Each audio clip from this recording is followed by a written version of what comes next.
Alright, so the reason why I decided to make this video is with so much footage coming out of officer-involved shootings, I just felt like a lot of people were making judgments based off their opinion rather than judging the actions of the officers on what the law actually says. So I just spent some time kind of learning a little bit about what the laws are regarding use of force, and I just think that's a more objective way of determining whether or not an officer is guilty of murder or if it was a justified shooting. Because, I mean, it makes more sense to go by what the law actually says rather than our opinion, looking at the situation in hindsight from a third person view or that sort of thing. So what I'm going to be looking at is the Las Vegas Police Department's use of force policy. It's one of the few that I was able to find on the internet, so we're going to look at that. And they have a nice little graph that I want to look at that's not too much information at once, but it can give you a good guideline to follow if you want to formulate your own opinion on these police shootings. But it's an informed own opinion. All right, so what we're looking at here is this is the Las Vegas Police Department's use of force policy. There's a lot here. I'm not going to read all of this. A couple of things I want to focus on is I want to focus on number 3 right here, determining objectively reasonable force, use of force model, and maybe this one here, whichever one is the graph. I'm going to show you the graph real quick. See, they have this nice little graph here, and pretty much this is the main thing I want to show you, and just a little bit of definitions here. But this right here is key because I think this is probably one of the things that people are the most ignorant about. So we're going to start off looking at that. Again, there's a lot of information here, and I'll leave a link to it. Just for the sake of time, I want to skip some of this. All right, so we're going to start right here. I'm going to read it. The United States Supreme Court decisions and interpretations of the Fourth Amendment of the United States Constitution states a police officer may only use such force as is objectively reasonable under all of the circumstances. The standard that courts will use to examine whether a use of force is constitutional was first set forth in Graham v. Connor, 490 U.S. 386, and it occurred in 1989, and expanded by subsequent court cases. So I'm going to stop right there. All right. So basically, the U.S. Supreme Court has they've basically come up with a their baseline or their standard of how to determine use of force, proper use of force. And it's from this case called Graham versus Connor that took place in 1989. I'll leave a link to the Wikipedia article detailing the context of that case. And what I'm going to continue to read here is going to basically tell you the summary of that case. And this is important because, again, it's a precedent case or landmark case, and police use of force experts and police departments all over the country are going to be using that as their standard.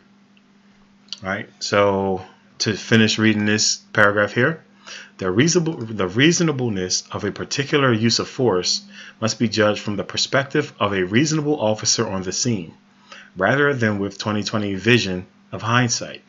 The reasonableness must account for the fact that officers are often forced to make split-second judgments in circumstances that are tense, uncertain, and rapidly evolving.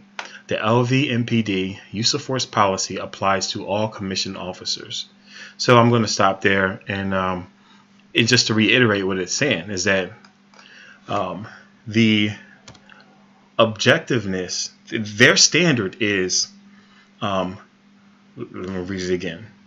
The reasonableness of a particular use of force must be judged from the perspective of a reasonable officer on the scene. So basically, the way that we look at it now, kind of like, hey, we see in the video that the guy doesn't have a gun, he has a phone in his hand, or they found something else, the guy didn't have a gun, afterwards they realized that, all of the stuff that we learn after the fact and the things that we may see from, surveillance from across the street, none of that matters in the way that the government determines whether or not a shooting was justified or not. They go by what a reasonable officer would do in that situation, right? So that's what they're saying. It's a reason. And you know what? And what Graham versus Connor says, I'm actually going to pull it up because it says something very important in it. So here's the Graham versus Connor. Here's the Graham versus Connor article on Wikipedia. And basically, just for the sake of time, I'm going to skip a lot of this. And what's important here is, it says, just to start right here, the reasonableness inquiry in an excessive force case is an objective one. The question is whether officers' actions are objectively reasonable in light of the facts and circumstances confronting them, without regard to their underlying intent or motivation. The court also cautioned the reasonableness of a particular use of force must be judged from the perspective of a reasonable officer on the scene, rather than with 20/20 vision of hindsight. So there's a couple other things that they mention here that's actually going to be on the Las Vegas Police Department policy. So I'm not going to read it here. But one thing that they said is really important is, it says, regardless of underlying intent or motivation. So the question is, would a sane and reasonable officer, reasonably objective officer, just a good cop trying to do his job, would he have done the same thing in that situation as what this other cop actually did? And the thing that's important is they say regardless of underlying motivation. So a lot of times when people look at police shootings, they talk about, oh, this cop is racist, or this cop, just was itching to kill someone or whatever. And what the law literally says is, it doesn't matter what a person's motivation is. If their actions are consistent with a perfectly, not perfectly, but if their actions are consistent with a reasonable officer in that situation, if you could, assuming the guy is racist, if you were to take him out and put a non-racist cop in the same situation, and that non-racist cop would have done the same thing, then it's justified action because it's something that a reasonable cop would do. And there's so much talk about racism, which you can't possibly know if these people are racist. And you don't know them. We don't know them. We're just judging from a lot of times it's like a 20-second clip. And, people go to such extremes of assumptions. And not only is it kind of ridiculous, that's not how the law works. The law doesn't even take into account motivation. They only go by action. And I've tried to explain this to several people and I just get shouted down. They don't really want to hear it. So, back to the use of force policy. And this is just going to summarize that case right here and give you a little bit more detail. The reasonableness inquiry in reviewing use of force is an objective one. The question is whether the officer's actions are objectively reasonable. We just read this. In light of the facts and circumstances confronting them, the officer's perception will be by consideration, along with other objective factors that may affect the reasonableness of the force. These factors may include, but are not limited to, the severity of the crimes at issue, whether the subject poses an immediate threat to the safety of the officer or others, whether the subject is actively resisting arrest or attempting to evade arrest by flight, the influence of drugs, alcohol, or the mental capacity of the subject, the time available to an officer to make a decision, the availability of other officers/resources, including the number of officers present at the time, to de-escalate the situation, proximity or access of weapons to the subject, the environmental factors and or other exigent circumstances. So, basically here, the very, very first thing that I want to point out is what the first thing that they point out that determines the use of force is the severity of the crime that the officers are responding to. Now, a lot of times people kind of have this idea that it doesn't matter what happened before the video started. All that matters is this 20 seconds or this 10 seconds of this cop hitting a guy or this cop shooting a guy or whatever. And I used to be the same way. I used to remember seeing cases that to me was clearly police brutality. And someone would come along and say, well, you got to know what happened before the recording started. And I'm like, no, you don't. What's wrong with you? This is clear. This is clear as day.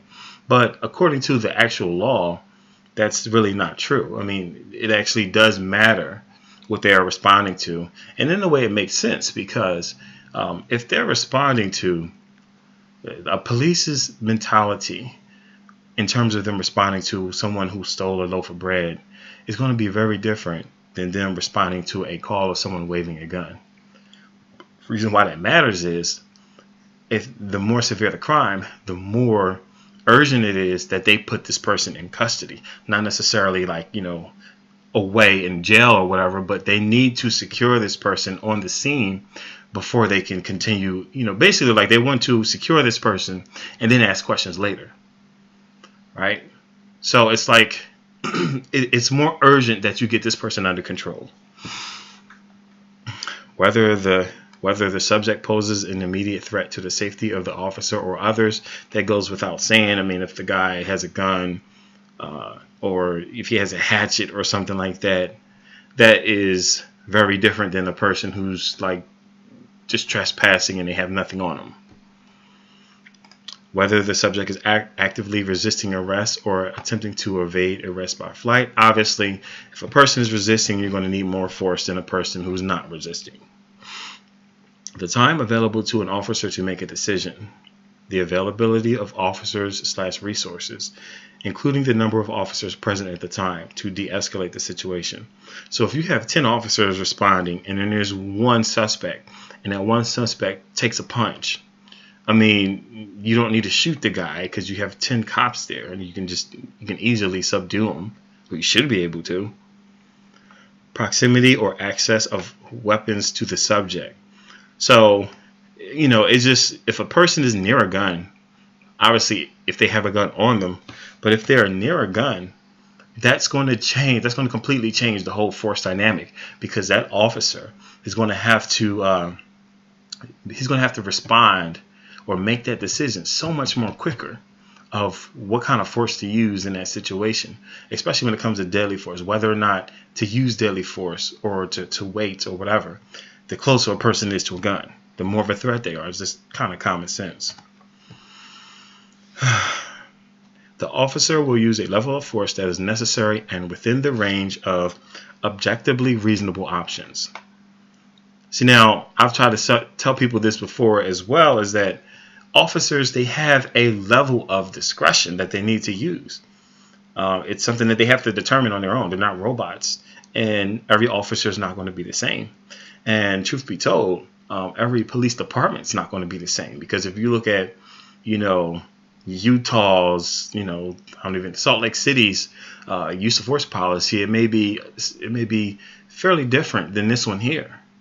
So every cop's not the same, and that just kind of goes to the whole idea of using an example of some cop in Alaska and comparing him to a cop in New York and saying, hey, if this guy was dealing with a white suspect and this guy was dealing with a black suspect, they would behave differently. You don't know that. Number one, they're different, totally different people, totally different jurisdictions, totally different suspects, totally different totally different everything. So it's just, I don't know why people do that. So, okay. When use of force is needed, officers will assess each incident to determine, based on policy, training, and experience, which use of force option will de-escalate the situation and bring it under control in a safe and prudent manner. Reasonable and sound judgment will dictate the force option to be employed. Therefore, the department examines all uses of force from an objective standard rather than a subjective one. Now, one thing here to highlight is they want to bring the situation under control in a safe and prudent manner. Um, as we'll see when we actually look at their use of force, the little graph I showed you, when we actually look at this, which is probably coming up right next, um, if their goal is to secure this person, this individual, you don't really have the right to just sit there and negotiate with them. They're not there to negotiate with you. If they give you lawful actions, put your hands behind your back, lay on the ground, put your arms behind your, like if they tell you to do that, it's really not, you really they don't have to tell you why they're doing it.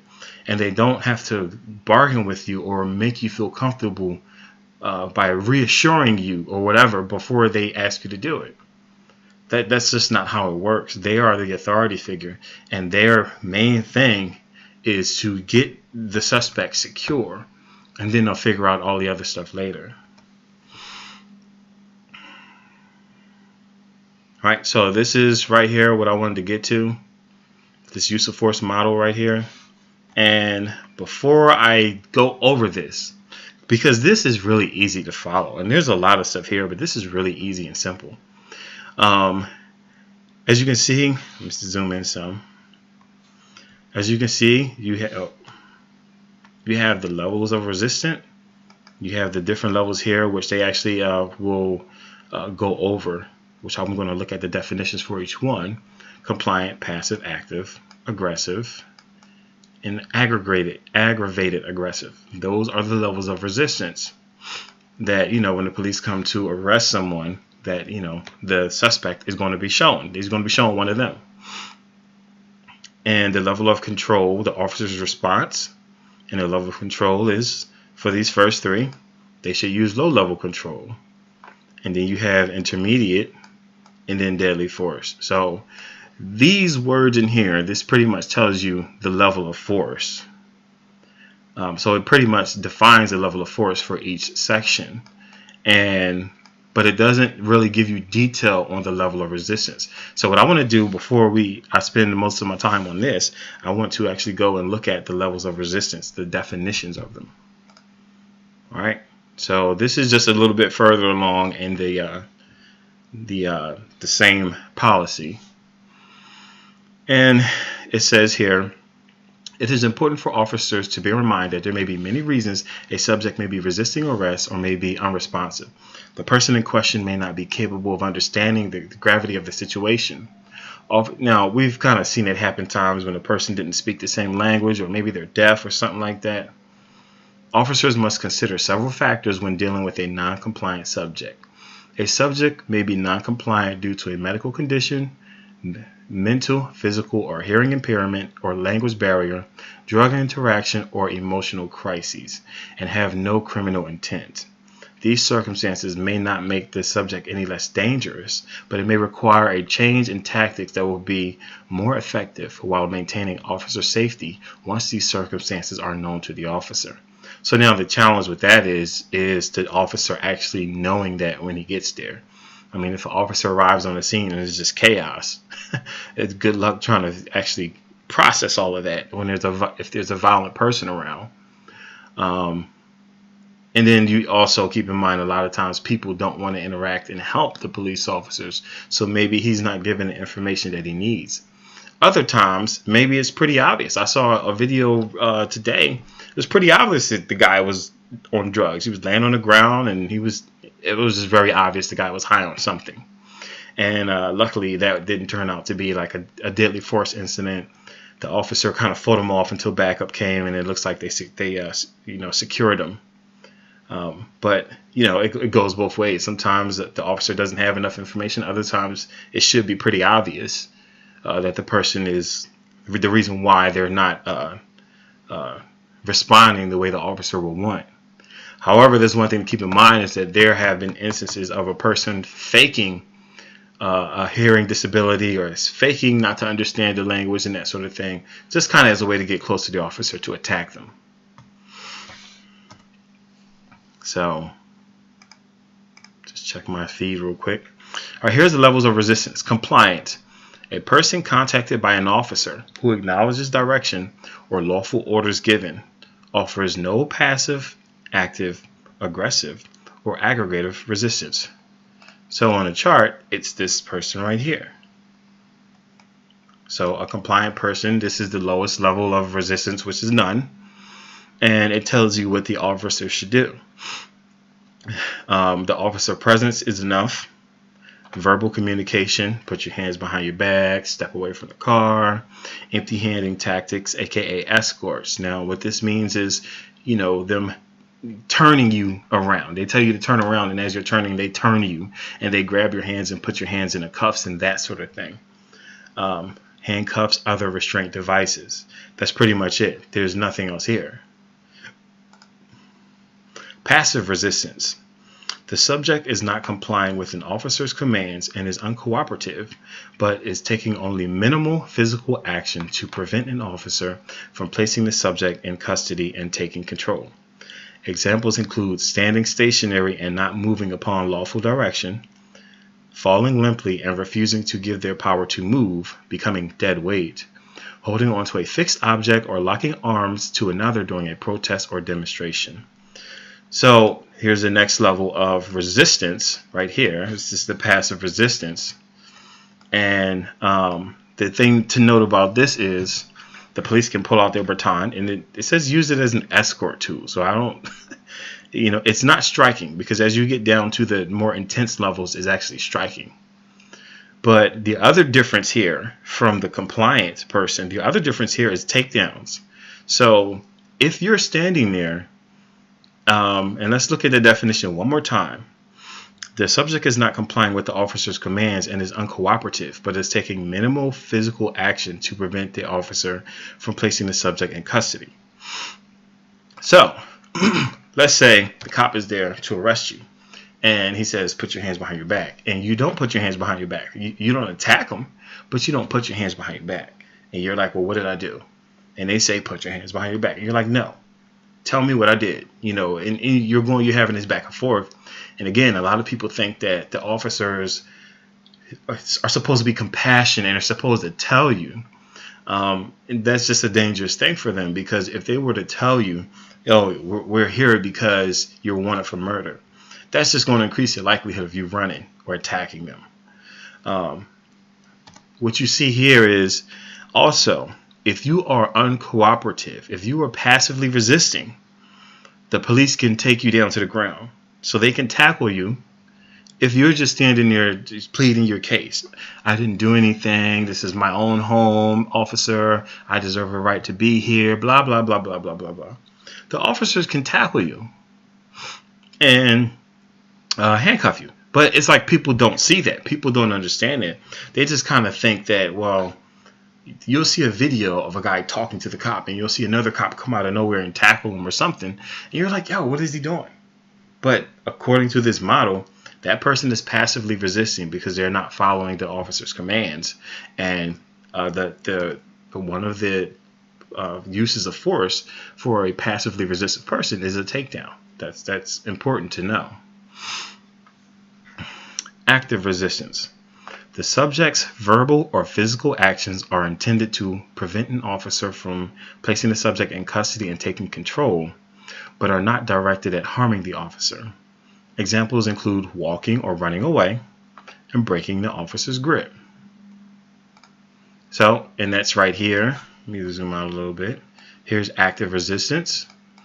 So, these are the things, this is the force prescribed if you are actively resisting. Let me check my feed real quick. Okay. These are the levels of force that is prescribed if you are actively resisting. Now, these up here are blocking, stationary vehicle, immobilization technique. That's all referring to a person that's not pulling over, basically. That's all car stuff. And then down here, I don't know what this is. I can't remember. DSD specialty restraints. Officer presence, verbal communications, empty hand tactics, takedowns and escorts, handcuffs, restraints, restraint devices, baton as an escort tool, and then a canine on a leash. So it's interesting because it says here that they can have their canine, I guess, as a threat. Like, you know, if you don't behave, then I'm going to sick this dog on you, that sort of thing. You see the stuff from the lower level, which is, you know, in takedowns, handcuffs, DSD specialty restraints. I cannot remember what that is. So there's really not a whole lot different here between passive and active resistance. There's really not a lot different here, other than if they have a canine, they can threaten you and say, hey, if you don't comply, I'm going to let this dog go. Active resistance. The subject's verbal or physical actions are intended to prevent an officer from placing the subject in custody and taking control. Oh, I already read that one, sorry. So here's the last one. Aggressive resistance. The subject displays the intent to harm the officer, themselves, or another person, and prevent an officer from placing the subject in custody and taking control. The aggression may manifest itself through a subject taking a fighting stance, punching, kicking, striking, attacks with weapons, or other actions which present an imminent threat of physical harm to the officer or another. So this is aggressive resistance. And we're over here into the orange. So if a person's actively resisting, now remember, down here in the description, it says aggression may manifest itself through a subject taking a fighting stance, punching, kicking, striking. So obviously, you know, if you're hitting a cop, then it's kind of on at that point. But it says that just taking up a fighting stance, like if you're challenging an officer, like, you know, go ahead and touch me, see what happened to you, that sort of thing. Well, this is what the officer is prescribed to do. Empty hand tactic, strikes and kicks. If you square up against an officer, he's going to fight you. By law. Even though you think you may be right, even though you feel as though, you know, they may not be justified in being there or whatever, he can fight you. He can pepper spray you. ECD, electronic control device, that's a taser. This is lateral vascular something. This is the chokehold thing right here, LVNR. So if you are aggressively resisting a cop, they can fight you, they can spray you with pepper spray, they can use the I keep forgetting the taser, they can put the chokehold on you, they can hit you with their baton. PIT, this is kind of the car maneuver that they do to get you to spin out.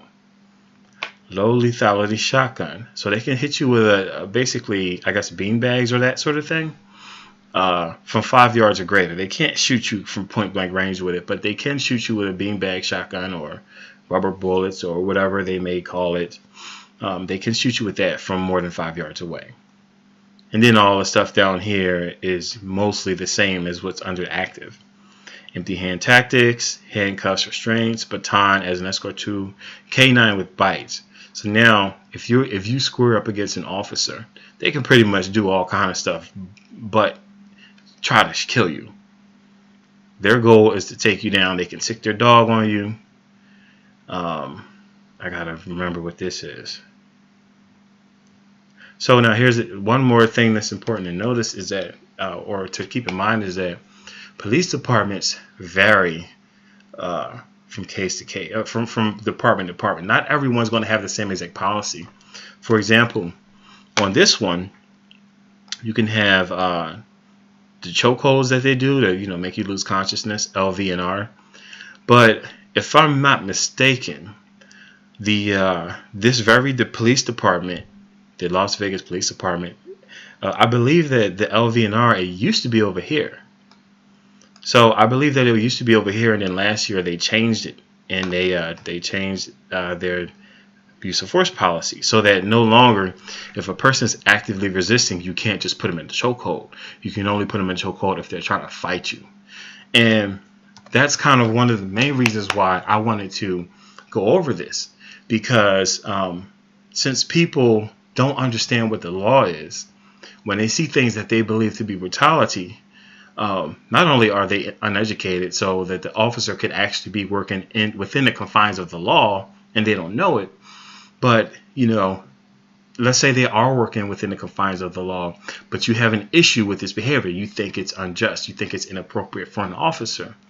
So The problem is when people see that, they just cry racism. They just cry, cops don't care. Cops just want to, cops are gangsters or whatever. What they could do and what they should do is have the police use of force policy reviewed. Like, that's what you would advocate for. Instead of crying racism all the time, you would say, hey, look, you petition your lawmakers or the activists or whoever, changes, whoever, gets this stuff moving. And you would say, this guy, it was unnecessary for that situation, for this guy to be put in a chokehold or for this guy to be pepper spray, whatever the issue is that you have. But, I have an issue with a lot of the protests and that sort of thing because they don't deal with the issue is. So if you're upset that a cop choked someone out and crushed their esophagus or whatever, you going out crying, this is racist, doesn't change the problem. The next cop who's in that situation is going to choke the person out because this is what their training says. This is what their use of force model says. So you got to be smart, but you can be passionate, but you have to be focused on the right things if you really want things to change. You can't just cry racism. And again, just to remind you, the law doesn't even take into account motive or intent like motive or underlying intent. It's just basically would another officer in this situation do the same thing. So as long as people reply with pure emotion and not with a response that deals with policy, nothing will ever change. This last one here, aggravated aggressive resistance. I don't even see that. That's not even down here. They just kind of they just lump this all together. This person is, they just obviously, if it's aggravated aggressive, it's just more intense. But we're going to look at it. So it's interesting that they don't really define it. But if this one, okay, so what I believe that it means is, in this one, you don't have a weapon. In this one, it's when you have a weapon. Because look at the force response. Firearms use, low lethality shotgun, less than 5 yards away. So in this one, you can't shoot someone close range with a low lethality shotgun. But in aggravated aggressive, you can. Baton, deadly force areas. So you can use your baton to kill them, to kill a person. PIT, more than 40. This is where you make the car spin out. So if a person is on a highway and they're running around and it looks like they're driving around and, possibly, if they're going to harm someone and they're going to harm you or kill someone else, you could make them spin out at high speeds. Whereas over here, if they're just being defiant and they're driving wildly, you're not supposed to make them spin out at over 40 miles an hour. LVNR, the chokehold, all levels. So it's kind of like, it's like no holds barred on this. It's like, look, you're fighting for your life. You can use your firearm. You can hit them with your baton. You can use the chokehold, baton as an escort tool and as impact weapons, jabs and strikes. You use your pepper spray, your taser, your dog, and then this is the other car stuff. You block their car and you immobilize their car, that sort of stuff. So this is pretty much it. And the reason why I wanted to show this model is that a lot of times people see the officer's actions, but they don't understand the correlation between the officer's actions and the person's resistance. All they kind of tend to think is he didn't do anything. Or what's more common is that people tend to look in hindsight like, but he only had a cell phone. He only had this, or he only had that, or he put his hands up, but they don't realize that the way that he moved was in a way that could be interpreted a different way. That goes back to the whole objectively reasonable standard. Like if any other officer was in that situation and he saw you pull your hand out your pocket and maybe go forward, and I'm thinking of a particular video in mind where a kid had something in his pocket and he didn't take his hand out, And they said, take your hands out of your pocket. And he put one hand up. He put one hand up above his head, and he's pacing back and forth with the other hand in his pocket. And the cops are like, they had their guns drawn, and they said, take your hands out your pocket. Take your hands. And then when he finally did it, he didn't take his hand out of his pocket and raise it above his head. He pulled it out, and basically what it looked like to me is he threw a cell phone. He had stolen a cell phone. So it looks like he pulled it out, and he jerked his hand forward, and they shot him. So people were like, this is ridiculous. He doesn't have anything. He's just a kid, blah, blah, blah, blah, blah. But the whole point is the police are looking at actions. They're looking at actions. They're not just looking at necessarily, oh, he's just a kid, therefore he must not have a gun or he must be safe. They have to take things on the worst case scenario, for lack of a better term. And I just really think that if people understood what their model really looks like, if people actually understood how the police operated, there wouldn't be so much confusion maybe there wouldn't be so much confusion in how they respond to certain things and why they do what they do.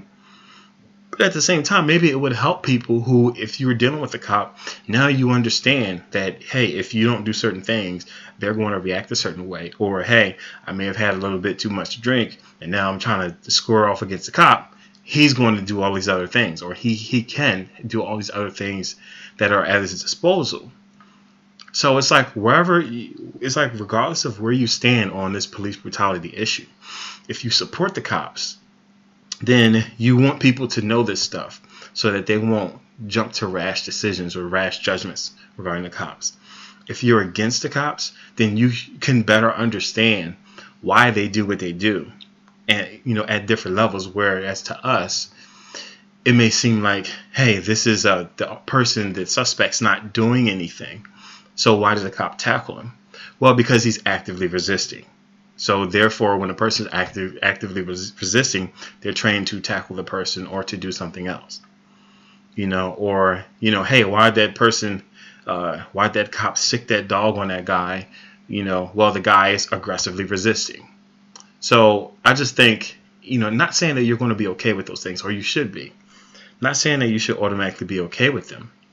But the thing is, if you want them to change, you have to know what you're dealing with. Now, if just looking at what the law says about, things are based on an officer's actions. The standard is, would a reasonably objective officer do the same thing that this person did? It's not, oh, he just wanted to look tough, or oh, he just wanted to be racist, or all the stuff that people say. And you scream out all of these different things. You just try to bully the police you try to bully the government into giving you a guilty verdict for a shooting or something with emotion, but nothing ever changes. And then 2 weeks later, there's a similar situation, and then you have another person shot, and you're just like, oh, this, they keep getting away with murder, but you don't even really understand how they work. Now, at least if you have an idea of how they work, then you can formulate your plans or your protests or whatever around changing this actual policy. Like, for example, maybe you have a problem with the canines. Maybe, you have a case and it's like, oh, the canine bit the guy's head off or something. And, and you're like, that's unjust. Well, instead of just going out and calling that, oh, that's a racist cop, he trained that dog to like black blood or something like that, you would say no. Cops should not use their dogs unless the person is being aggravated. I can't even say the word. Unless they're doing the highest level of resistance. All right. Or it can help you just understand the case. Like, oh, I see. The guy was only passively resisting, which really only requires, an officer to guide you in the arrest, and then they sick the dog on him. So then you can kind of see, without using your own subjective opinion or made up standard, you can see actually where the cop either behaved properly or misbehaved. And that's the whole point of this video. It's and there's so much more to this than what I'm showing you here. There's just so much more to it. And but just for the sake of trying to make a shorter video, because I have a really long detailed one where I go through more of this stuff, it's like over an hour long. So this was just to give you something. I'll leave links to all of this stuff for anyone interested.